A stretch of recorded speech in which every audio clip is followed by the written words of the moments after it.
Okay, welcome back, guys, and this is episode 17 of my Road to National Master. Welcome in, guys. How you guys doing? Hope everyone is well. Hope everyone's having a good time. Hope you guys have a cup of tea to enjoy this game with me. Cheers. And this game, as the last two games, was something somewhat very special to me. So we had game 16, which was a 96.7% accuracy. We had the game 15, which was 96.7% as well. No, 95.8%. Yeah. So two super high quality games that I played, close to perfect basically. And now we're straight into the mix on board one against the CM in a regional tournament. Some people doubted me. Some people didn't take me seriously. Some people made fun of me for losing winning positions. And some people gave me shit for playing until mate, but guess what? I'm playing board one. Where the fuck are you? Yeah. Guys, this is super exciting, and there is some backstory actually. So, this is what happened. So I played game 16, and after game 16, I came home and I saw that the pairings had come out close to around midnight. And so I come home, I see the pairings come out, and I'm supposed to play against an FM, and I've got the white pieces against an FM, and the pairing is there. Like, I have a screenshot of the pairing, and so yeah, me and my coach, we prepare against this FM. We prepare all night, so we start prepping at midnight, and we prep until like 3 in the morning, basically. So we spend a really long time finding something that will break this FM, and we find it. We find a really good line here. Don't tell the FM. Maybe I play them in the future. But guys, I had everything prepped out against this FM, and so I come to the game next morning, and I take my seat on the white side of board one. But there's a guy sitting there, and I'm like, bro, you good? The game's about to start. And he's like, yeah. And you're on the black side against me. And I'm like, what the fuck? So I go check the pairings, I go to the computer, and I see there that they've changed. How do you post a pairing at midnight and then it changes?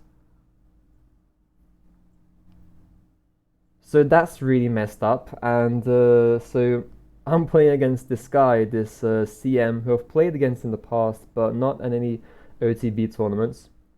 Just casually played against him, so he knows what I play. He knows exactly what I play in these positions, and he's obviously prepped against me because he knows what I play, and he found a good line here. So, yeah, so it went from me prepping against an FM to a CM prepping against me, and me not even knowing who I'm gonna play. So, but anyways, that's enough backstory. Without further ado, let's get into the game. And even though I was shaken up by this, it's still not enough to make me shaking my boots up to the point where I don't have chances of winning this game. So he plays e4, which I expected. c5 from me, the Sicilian defense. Knight f3, okay. Knight c6. Did I mess up the title? I did mess up the title. Let me just change this. This is supposed to be Sicilian defense.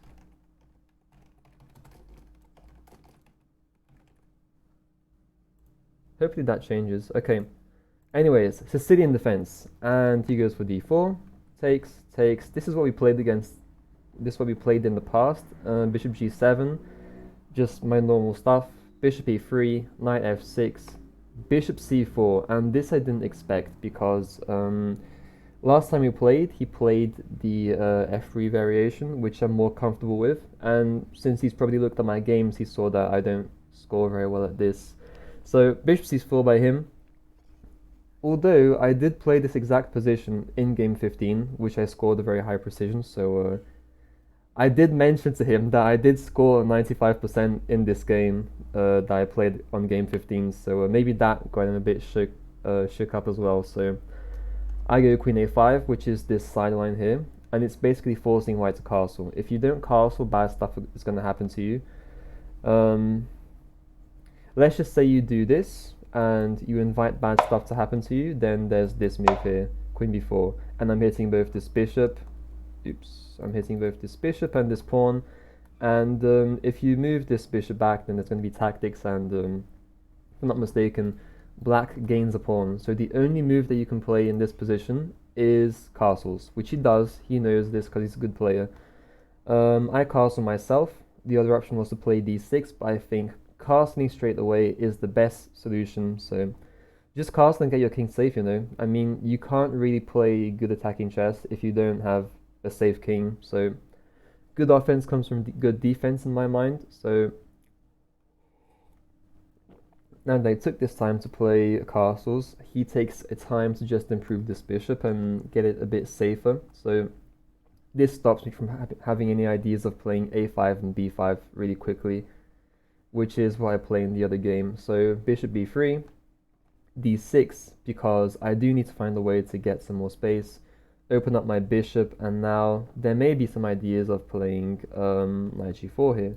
So this is really what I'd like to play, and try and misplace this bishop, or in the best case possible, win it, which I don't think is going to happen, again, because he's a good player. So he goes h3, which again is just a move that prevents me from playing this this knight g4 move, and it's really important, guys, to prevent your opponents from having good plans. So this was really good by him because it takes away a full plan that does win an advantage, because if I do manage to win this bishop, I have the bishop pair, and not just that, but I have this very powerful fianchetto bishop on the long diagonal, which would be perfect for me.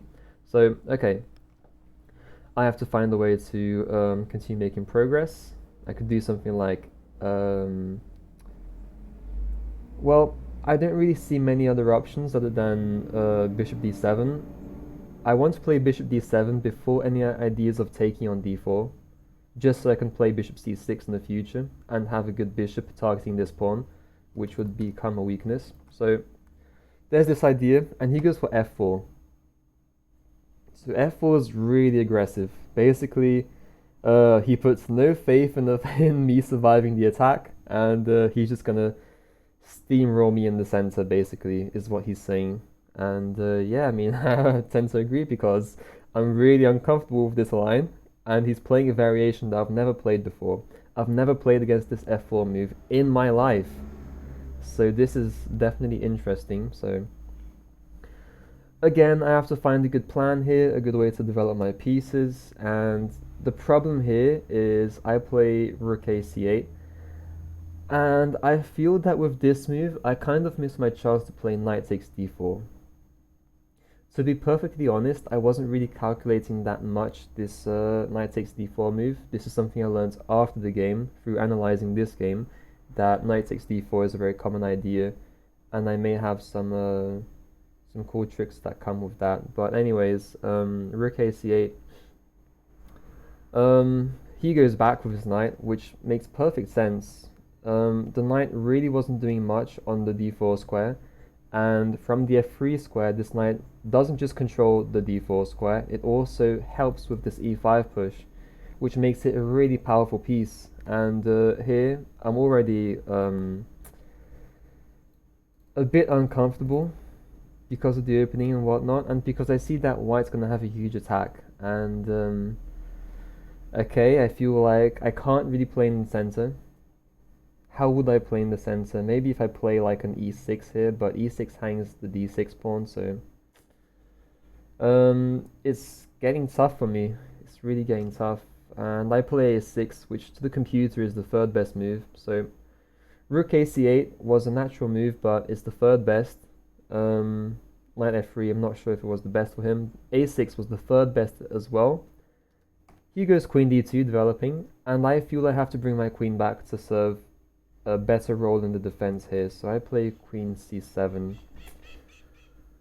And this is the third best move as well.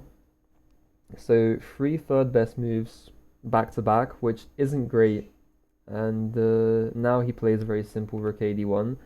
And you can see his idea has already taken shape. So he's prepared e5 enough, and if I don't do anything, he's going to play e5. So what would happen after e5? Let's try and calculate. I'm probably not going to use arrows, so try and calculate with me, guys. E5, d takes e5, f takes c5, hitting my knight, and then the question is, where does this knight jump to? You see, because I can't move my knight away. If I move my knight, then there would be... Okay, let's just say the knight goes to h5, then queen takes d7, wins a queen piece, and that's not fun. So I can't allow him to play e5 without any consequences, and I need to come up with a plan. Basically, I have three major ideas here, and the first one that I was considering was to play b5, and b5 doesn't... It works in a way, and it's the best engine move, but it's really crazy, and I'd never play in this way, so let's see what happens. b5, e5, and then in the line where we take this pawn, then our knight gets kicked around and we lose a piece. So we can't take this pawn just yet. What I had to find its position was b4. And the idea is that if he takes my my knight, I take his knight and attack the queen. So he can't take my bishop, winning a piece. And once he takes with either the queen or the pawn, then bishop takes f6, and I've actually got a really good position and a really good bishop, so he's not going to do that. Knight f4 would be the engine recommendation, and now takes with the knight. Okay, sure, take, and can we play just queen takes pawn? Let me check with an engine. I don't think we can. What the engine likes is bishop takes a4. So let's just see. Yeah, actually queen takes e5 is a very solid move that I could have played. But queen takes e5, bishop d4, queen a5. Yeah, I guess. It is scary though because of takes ideas. So let's just see. If takes, bishop d4. Yeah, the engine is already preferring white significantly now. Queen a5, bishop takes f6, this is what I was worried about. Takes, which doesn't look fun. Oops, so not g7. You'd have to play bishop takes e7 and hit both the rook and the pawn. Bishop takes b3. Bishop takes f8. Rook takes. Yeah, this is not fun. This is not fun. Already down in exchange and in a bad way. So this would not be good. The engine gives instead to play bishop takes a4, e takes, and now takes on b3, allowing him to take here. And the idea is that you're going to use this pawn as a defensive shield and just go rook fd8.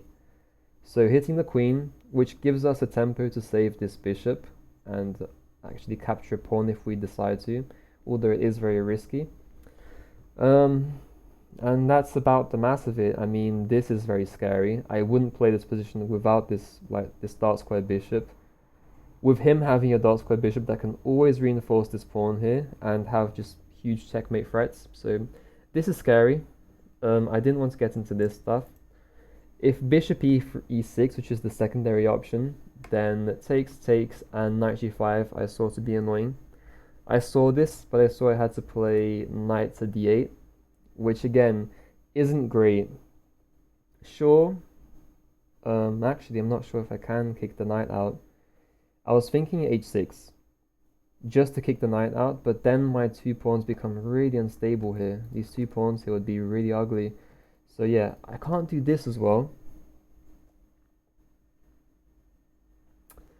Yeah, that's where I stopped calculating because I just didn't see this as good enough as a try. So I try rook fd8, which is a bad move here because I missed a resource of his. So I was so blinded by this e5 push. I was so enmeshed in this calculation that I missed that he doesn't have to play e5 immediately. For me, e5 was like, okay, he's gonna play e5 no matter what, which isn't true. So guys, always consider your candidate moves, but always consider your opponent's candidate moves, which is more important actually. So what I didn't consider for him is queen f2, which is really strong. Why is queen f2 so strong? Because white is now threatening this move. which does win an exchange, so I need to do something about this. And I do. I just decide, okay, e5 has been taken care of. It's not that big of a threat. If he pushes now, he's not winning a piece. So rook df8. I just go back. Bishop b6 by him anyways. He's squeezing me now. Queen b8 just to control the e5 square still. And g4 by him, showing no respect whatsoever. And here I get really scared, and I feel like my position is just terrible. I can't break in the center. His bishop prevents me from ever playing this b5 push, so I'm never gonna have space on the queen side, and it's really hard to break open in the center and also really risky. So what am I left with? Basically nothing, and this is why it's so important. And to control your opponent's plans, which my opponent does masterfully, so congratulations to him. And yeah, he's a really good player. Funny thing about this guy is he later went on to play a tournament in a different state, and he beat a GM.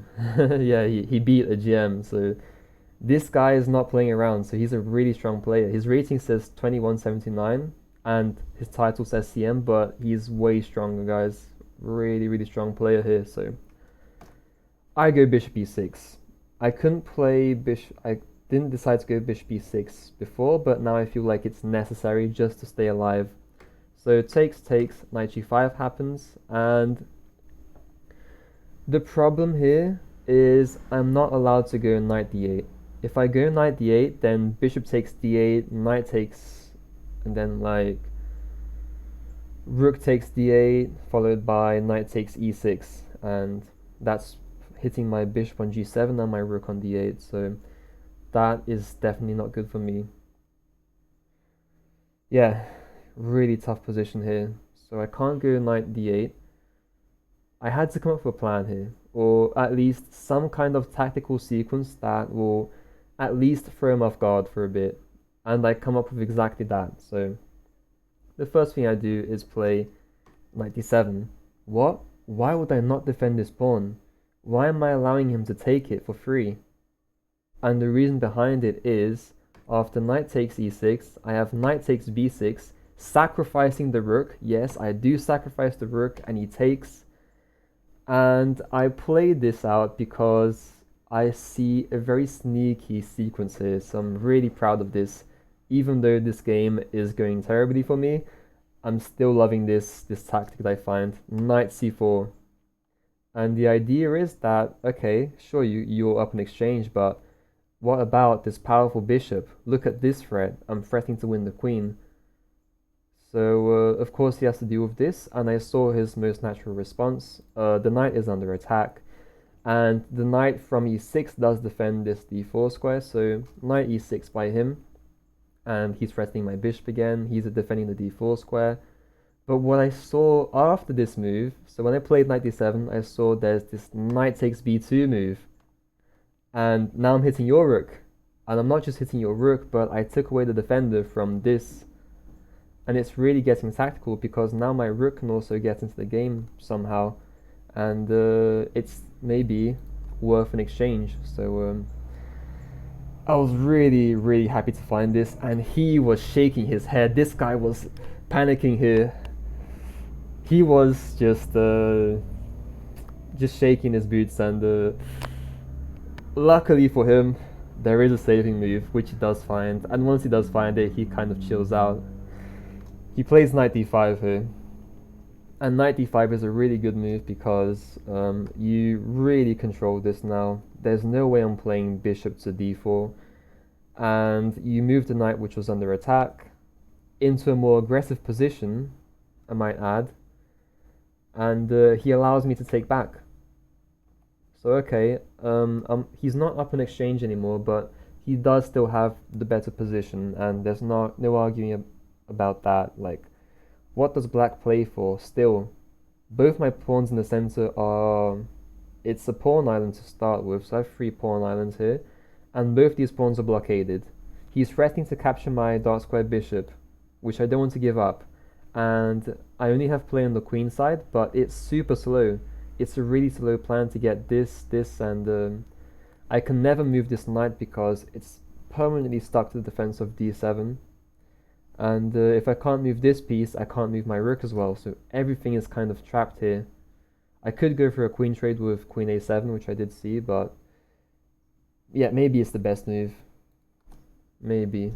What I do is I go for b5, the slow plan, because at least I'm making some sort of progress.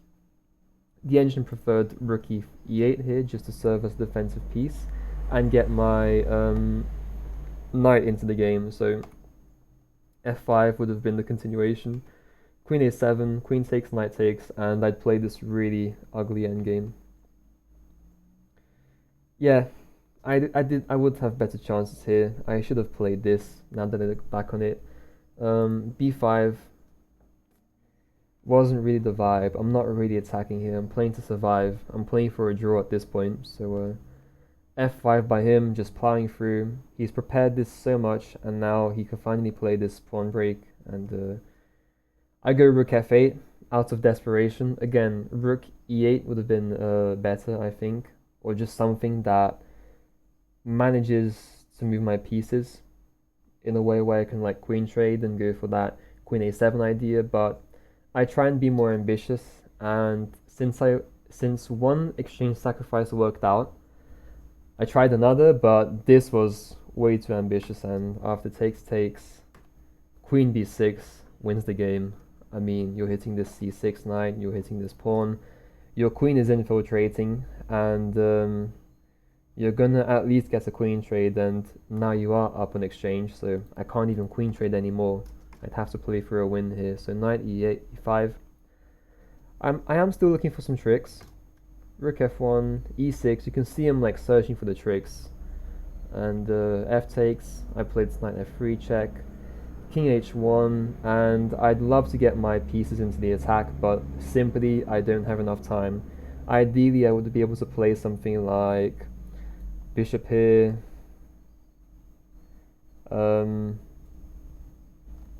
Queen here. Let's see if you can take. Check. King. Yeah, this is even working for white still, so I don't see anything here that I can do actually. So King h1, bishop b5. I still try though. e7, super strong move here. Really strong move from the kid.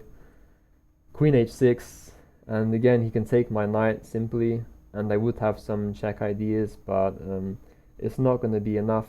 It's not going to work. Queen d8, king g7, queen f8 mate. Ouch. Painful end to the game. It was a really good game. I enjoyed it. I learned a lot from this game. Hopefully I play this guy again in the future and I get my chance at a revenge. So yeah, that was today's game. This was my downfall. I was playing board 1, and I'm still in the top tiers. I'm playing for 3rd spot in the next round, so that's interesting at the very least. And so yeah, I'll see you guys for next video for game 18. Hope you guys enjoyed, hope you guys learned something, and I'll see you guys then. Bye.